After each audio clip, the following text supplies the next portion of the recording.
to Hanratty'S Huddle with your guest Terry Hanratty. I am Dave Torromeo, and Terry, coming off the Super Bowl, welcome back, and what are your thoughts? I know you want to start somewhere else, but my first thoughts, Dave, I think are quite the obvious that, our prayers go out to the families that were affected by the nonsensical shooting in Kansas City.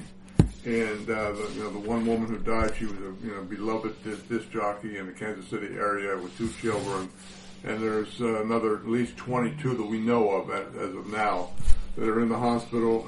I've heard anywhere from 8 to 11 are children. It's just horrible, to see that massive humanity that came to Kansas City to celebrate their victory of their team. And you see it in every city every year, and it's a wonderful occasion. Right. And to have it disrupted like that, I know they have 3 guys in custody. We don't know as of now, what their motive was and what the reasoning was and what their sickness is. And, so our hearts and prayers go out to those people.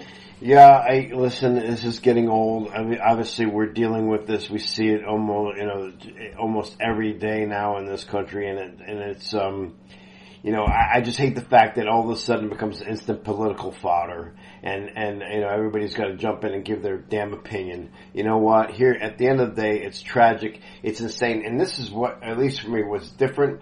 This was not a lone wolf. This was not somebody who was, obviously all 3 of them, if they were all involved, are sick in some sense.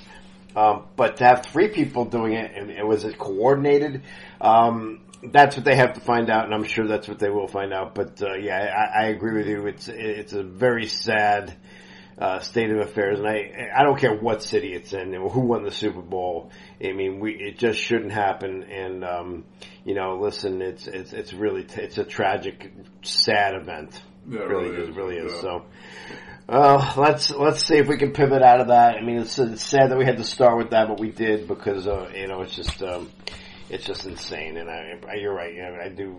I'm concerned about these people who are injured, but we are seeing some great heroic stories as well from some people. The guy who tackled the gunman, that was one. So. Well, just the alertness of the police. Yeah, the police. Take your hat off to the police again. Yep. And as we should do every day. Yep. And they had it just goes to show there are over 800 officers on location to prevent something like this happen. Yeah. And it's still happening. Well, you can't exactly. You can't prevent it. Unless you have a cop for every person. Right. You just really can't prevent it. I mean, even if you say put up metal detectors around the vicinity, well, then they're going to go outside the metal detector. So it's just, we really just have to really. Bad guys will do bad things. That's right. No matter That's what. right. You're right. Exactly. All right. So to the game. First to the predictions. We both picked Kansas City. You said 35-28, a little higher scoring than it was. I said Kansas City 28-17. So we both won $1 zillion, right? Yeah. So no, but it was a good game. You say it was. I thought it was a great game. Okay. I heard all the criticism, how boring. You know what I'm bored with? I'm bored with the 54-48 games. You like defense? I want football to be football, not to have a basketball score. I understand that. I like this smash mouth that they were doing. I thought the hitting was fantastic. Yep. You said, well, look, they had the fumble, this. You've got to remember that this is a Super Bowl. Right. The biggest thing there is you have a 2-week gap. And players are used to playing week in, week in, week. Yep. So you're going to have these mistakes happen in a game. And it's just, you have during the year, the only, you get a bye week during the season. Yeah. Well, the only thing good about a bye week is you get a couple guys healthier. Your team needs to play week in and week out. There's no way that a coach can put a team through on a bye week what they would go through a normal football week playing games. Right. So, and this is something I expected. I thought the crazy punt that hit the guy in the foot. Yeah. Was the turning point of the game. That was the turning point of the game. And it was nobody's fault. Those were the all these naysayers out there, the game's fixed, How do you fix that one? Yeah, how do you fix it? It's the guy that, I was wondering in real time why the receiver was going after the ball. I said, what's he doing? And then when they showed the replay, I was like, oh, that's why he was going after the ball. He saw it hit his teammate's foot. Yeah, he was going to make a great play. Yeah. But just, football doesn't bounce like a baseball or basketball. That's right. It's oblong, right? Yes, that makes real strange bounces. Yeah, and I do think, I do think San Francisco, obviously it was an overtime game, so this is not a very brilliant statement by me, but I thought they really could have won this game. I thought, when that opening drive, which was impressive, and of all people, McCaffrey to fumble deep into Kansas City territory, so they kind of let them off the hook there. There was a couple plays. The play where in the overtime, he had 3 receivers who were wide open. 3. And he couldn't hit any of them if he had time, but there was a missed assignment on the blocking, and he got pressure, and he had to get rid of the ball, basically threw it away, and they had to kick the field goal. So, San Francisco, and by the way, San Francisco fired their defensive coordinator yesterday. So. And I thought, unless there's something behind the scene of that firing, I thought the firing was absolutely horrible. Yeah. This guy did not show any cause to be fired like that. The only thing I can say is, and this is only, I'm repeating this because I heard somebody else say it, was that there was a lot of criticism about some of the players loafing in the Detroit and the Green Bay games on defense, and then Shanahan did take a couple timeouts in the Super Bowl to adjust the defensive alignment. He didn't like the look. So maybe there was more there that meets the eye. Listen, I mean, it could very well done. I hope there is, because just that firing, you can't have a skate, especially because their defense played really well. I mean, I think we mentioned earlier that I thought both Bosa and Young, really was towards the end of the year didn't play up to their capability. Right. When I saw them play during the middle of the year, these guys were just dominating the defense. They're yes.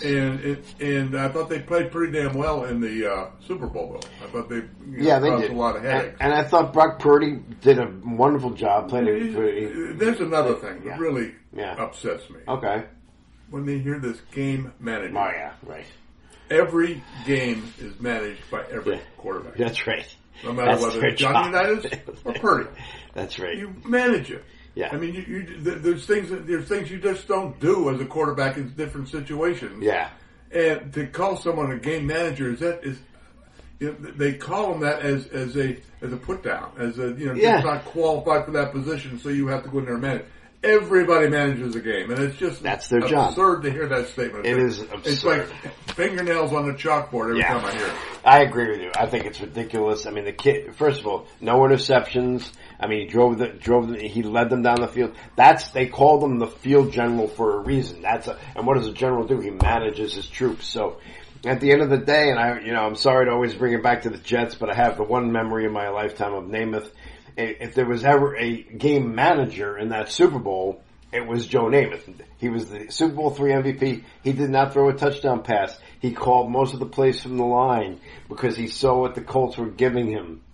Well, that's back in the day when we actually called the plays in the huddle. The quarterback. Yeah, right. For my rookie year with the Steelers, yep. My first game I ever got in, you called your plays. We had the first play of the game, first series of the game. Yep. And that was it. From then on, you were flying. I don't know if you ever heard the story, but Namath tells it. Namath called most of the plays, not all the plays, and obviously the running game was where he saw the advantage, right? And that's how they beat the Colts in that Super Bowl. And Weave Eubanks sent in a play from the sideline, and it was a pass play. And Namath looked at the receiver who's bringing the play and said, "We're not doing that." Oh yeah, and he ran for sure. Yeah, so. And that's one of the great games I think I played as a pro is that Frenchie Fuqua. We were playing Philadelphia, as running back. Yeah, remember. And we went into the game, and I audibled about the whole game. Yeah. Called everything from the line of scrimmage, and he rushed for 250 yards. It wasn't one pass involved. Right. That it was just that you were able, as a quarterback, of what you watched all week long, to see where people were positioned in certain defenses, where certain plays would work against those, and you audible to the correct play. Never got any stat that you called, and Frenchie had about 250 yards rushing. I think I remember that game. And the funny thing is, as you're speaking, you think about it, the game is you take what they're giving you, right? And I think this is where a lot of people get messed up in maybe not just professional football, but also in college football, is they want to be heroes. And they'd rather throw the ball 40 yards out when it's not there, but just because, that was what makes them look good or feel good. Yeah, right? you got to do the right thing. You got to do, the old expression, take what the defense gives you. It's so old, but so true. Yes, sir. So, here's my fans calling me. Okay, let's talk about the overtime. Let's talk about the decision that San Francisco made to receive the football, which is obviously controversial. Well, you always want to have the opportunity to react to what the other team does. Right. So I think that's there was a lot of going on after they made their decision. But if a guy scores a field goal, you got at least a field goal to tie. Right. Then you got a touchdown to win, and that's the end of the game. That's right. You almost have to look at the way the college overtime works. You always go on defense first because it's like, okay, you have the ball. Let's see what you do. You kick the field goal. I know I need at least a field goal, or I could beat you with a touchdown. You scored a touchdown. I could score a touchdown and go for 2, which is what Kansas City said they would have done. If San Francisco had scored a touchdown. But they were dog tired. Yeah, they were. That's true. Both teams were really beat up. I mean, that was a long game. It was a long game. Yeah. And Kansas City, you saw the last drive for the field goal. Yeah. Luckily, they hold just a field goal because that team was really sucking. Yeah, they should. I mean, they put in a hell of a game. Yeah, they did. So, but here's the worst to me. The worst part of it is a lot of the San Francisco players came out and said that they didn't know the rules of the overtime. I mean, you're in the Super Bowl, and that's on the coach. I'm sorry, or the coaches. You go, and the Kansas City players said, "No, we worked on this for a couple of weeks. We knew, that these rules were changed." The guy, the one player for San Francisco, you can see the video of it. He says, "Oh, even if we score a touchdown, they get the ball." They didn't know. They didn't know because in the regular season, as most people know, the overtime works. If you get the ball and you go down and score a touchdown, the game is over. If you go down and kick a field goal, the other team gets a chance to respond. It was different in the Super Bowl. It was a new game, as the official said. So, as Tony Romo pointed out, the one thing Tony Romo said that was actually valid or helpful, everything else. The man who gets paid by the word. I mean, he's very difficult to take. He really is. I don't like criticizing anybody like that, but as soon as the game starts, I mean, my head starts to throb, and I want to say, Tony, quit telling me the obvious. Right. The guy who walks down the street who never played football in an organized game knows. Yeah. Just, jump in when you have something really, really something to say. And that's the first thing I've heard him say all season. Yeah. You're right.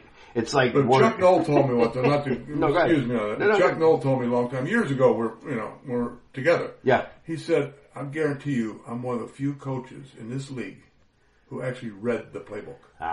And understand it. Yeah. And I looked at him and I said, wow, that's interesting. Here you are, the head coach, and all these head coaches out there. Yeah. But they don't read the rule book. They just sort of go. The rule book, yeah. They've been through it before, but if something strange comes up, right. They don't know how to react to it. That's and right. I think you saw a little bit of that. And that's an obscure rule because, they've changed the overtime a couple times. Yes. So you can see where it would be lost in the cracks. But... I could see it, but not in the Super Bowl. I think if you're not buttoned up going into this game and know everything from it. I mean, listen, overtime is a real possibility with these two teams, right? So, I mean, you've got to know. You have got to know how that works. And, I mean, you've got to know. Now, people say, well, Shanahan maybe he took the ball because his defense was tired. As you pointed out, that's a real possibility. But he didn't say that. And he doubled down and he said he would do it again, which is just foolish. It makes no sense. I'm sorry, but back to Romo. Once you've done your deal, you either scored, didn't score, field goal, touchdown. Right. Yeah.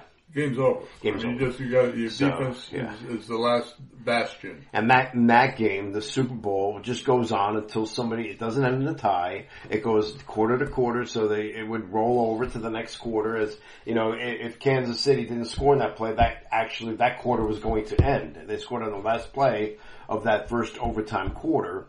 And then, they would have just gone down the other side of the field and had the ball there. It wouldn't be a whole new deal. So, but Romo to me is, it's like word vomit with him. I mean, he doesn't shut up. He doesn't let the game breathe, and it is quite annoying. And I don't know how Jim Nantz is such a marvelous broadcaster who can do any sport known to man. Yeah. And for him to actually have to put up with that, I mean, I don't know how Jim does it. I mean, it's got to drive him nuts. Because even on the touchdown that won the game, Romo was talking over him in the background. So, but they had one thing I will bring up when I was at Notre Dame. Yeah. Ara Parsegian, before every game, the pregame meal, before the pregame meal, he would go. He had a list of about 30 things that could happen in the game. Yeah. That he keep reiterating, the strange things that could happen in the game. Yeah. And he would just hammer it to you every game. We would listen to these 30 things that we would know how to react when it happened. Well, that's coaching. And that's coaching, and that's again, when Chuck Noll going back, I'm sure I'm the only people that ever read the playbook. Yeah. And I'm sure Chuck did, because he was a detail guy.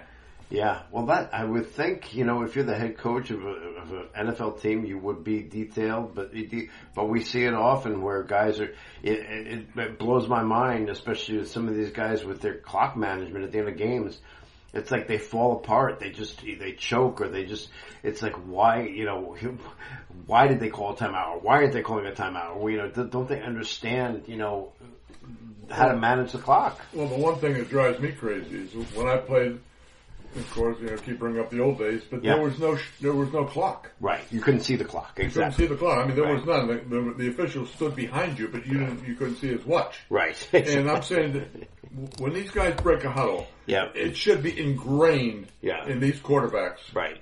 That as soon as they break the huddle, by the time they get to the line of scrimmage, they have nothing to do. That 5-yard deal there, nothing to do but look at the clock. Yeah. If the clock says 18, you have plenty of time. Right. If the clock says 12, you better get moving. Get moving, yeah. And how these kids nowadays get caught with delay a game, it just boggles my... Or the coach has to burn a timeout to prevent the 5-yard penalty. You're right. Boggles my mind. Because even, listen, I played the position at a much lower level. I played in high school. But even in high school, now they give a signal if there's no clock. They put their hands up, and that tells the quarterback you have 5. So if you got to pay attention to the ref. But they didn't do that for us. We just had to get up to the line of scrimmage and go. It was all on your mind. Yeah, on your mind. You just had to sort of just go with it. And I don't remember having, or anybody in the league at the time, you got to watch this quarterback. This guy's always going to get penalized because he delay a game. You never heard that. I mean, people just sort of reacted to it and got going. Yep. No, I agree with you. So, okay, so anything else stick out to you about the game or post-game? Obviously, we discussed the parade situation and that tragic event. But I thought Kelsey, bettered himself when he got on the podium and started singing Viva Las Vegas. Viva Las Vegas. He's got to sort of calm down. He is a little immature, I think. He's the run-in with Andy. That was bad. That was really bad. And this is a trickle down to all this stuff. Yeah. Where kids are, there were over 200 million people who watched that game, and there's a lot of kids. Right. And you see these kids that say, "Hey, look at that! Kelsey just ran into Reed. Hey, man, I can run into my coach." Screaming in his face. You have to have discipline. Yes. People say, "Well, it's the emotion of the game." You got to be able to control your emotion. Yes. And he obviously didn't. I heard he come out and yesterday apologized for doing it. It's a little late. Or there some commercials that were thinking of canceling because of behavior. Who knows? Well, I think he is immature. I mean, he's 34 years old. Yeah. Well, yesterday he was at the parade. He was drunk, and I'm not casting aspersions on that. No, he's partying. That's fine. They have a right to party. They have a right to party, but you know what? You're also, as you just said, you are, whether you like it or not, you're some sort of role model to these kids. Now, you said he apologized. Well, it was, he and his brother have a podcast. Right.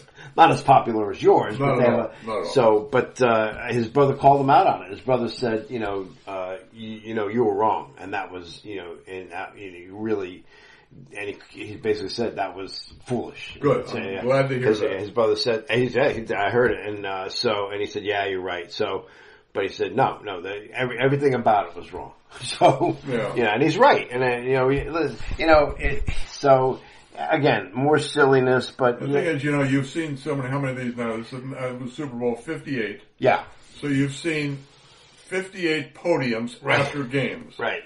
And you've never seen one player as bad as that. No, I agree. Well, let's move on from him. He gets enough attention. Obviously Patrick Mahomes is now putting himself in a real special place in terms of the pantheon of quarterbacks. No doubt. Yeah. I mean, what he does, the calm that he has on the field. Yeah. I mean, you really, really, he's a joy to watch. He really is. I said before the year started up, there was one quarterback I would pay to watch, and that's Aaron Rodgers. Yeah. Now there's two. Okay. Yeah, good. Mahomes is that good, and he is what he does with a football. Yeah. And his vision. Yes. He doesn't. People don't realize that he's very mobile. Yep.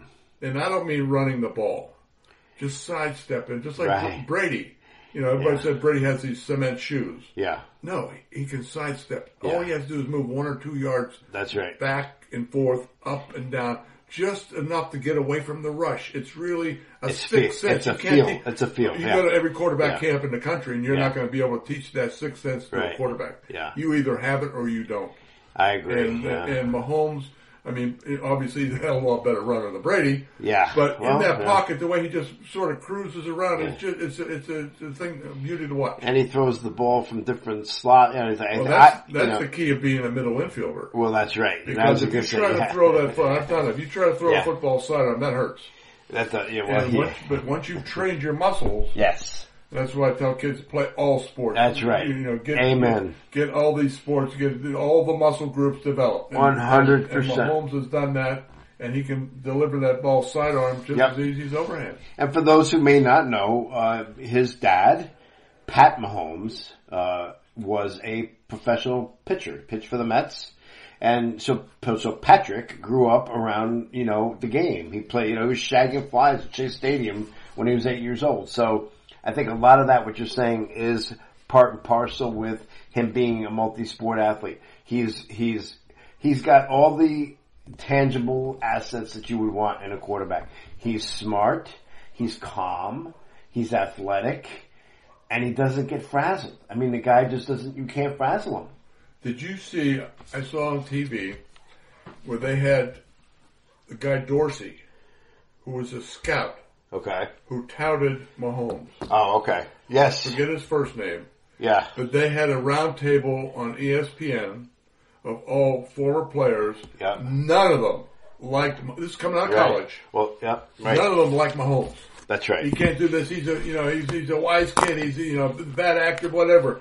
And Dorsey kept saying, this kid is a generational quarterback. Yeah. And this guy had the insight to see what Mahomes could actually do. It was really fascinating. It is amazing. To look back and see what all the former players and the talking heads said about how bad Mahomes was and how the Chiefs were crazy to trade up for him.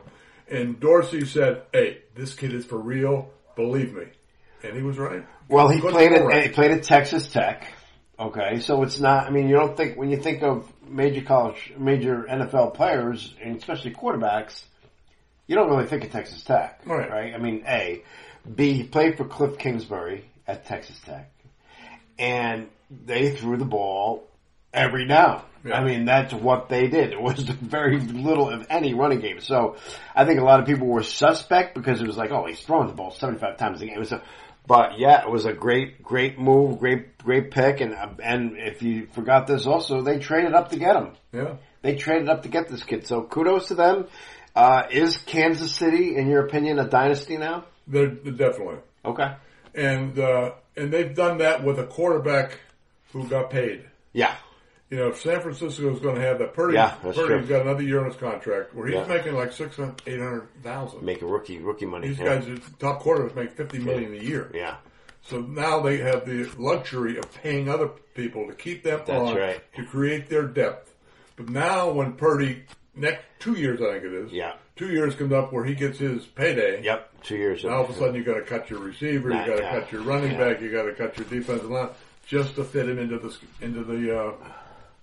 Right, and they have a decision to make because they have other quarterbacks who are, who they thought were ahead of this kid, and he just shined. So good for him. The dynasty thing for me is a little different. I definitely think it's hard for me to call a team a dynasty. Well, you have the greatest coach right now. Yeah. I think Andy Reid is the best coach in the NFL. Yeah. I think he's the best play caller in the NFL. And they got Spags on defense, who they just re-upped him as coordinator. Yep. And so it's they have all the makings of it. And, they certainly do.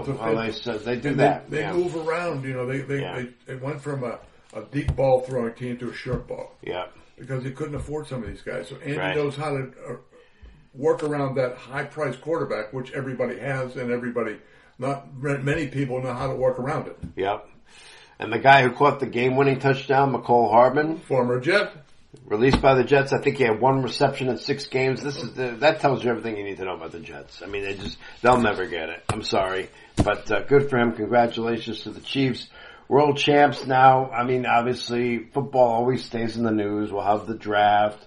We'll have the free agent signings. We'll have everything else going on. So, but to me, and this is what's great about us in this podcast, we could talk about pitchers and catchers. We could talk about the baseball season. We could talk about hockey, anything you want. We'll talk about anything but hockey. Great sport, but I know nothing about it. Okay, well, I'll educate you on that. It's played on ice. Right? Really? Wow. No, listen, I'm a big hockey guy. I love hockey, and not as much NBA anymore, but, we'll see. But, no, when I grew up in the Pittsburgh area, yep. The Penguins weren't around. Right, yeah. So we didn't have ice skating. Yeah, I knew nothing about ice skating or, what icing the puck means or any of these terminologies. But it's a great sport, a great athleticism, but, one of those ones that got away from me. That's lacrosse. Right. I don't know anything about lacrosse. Same here. All right. So, listen, we've had a good run here. Terry, thank you for your time on Hanratty'S Huddle. And we'll do it next week. Absolutely. We're back next week, and we'll find something to talk about. Oh, yeah. Always something. All right. Stay well. God bless.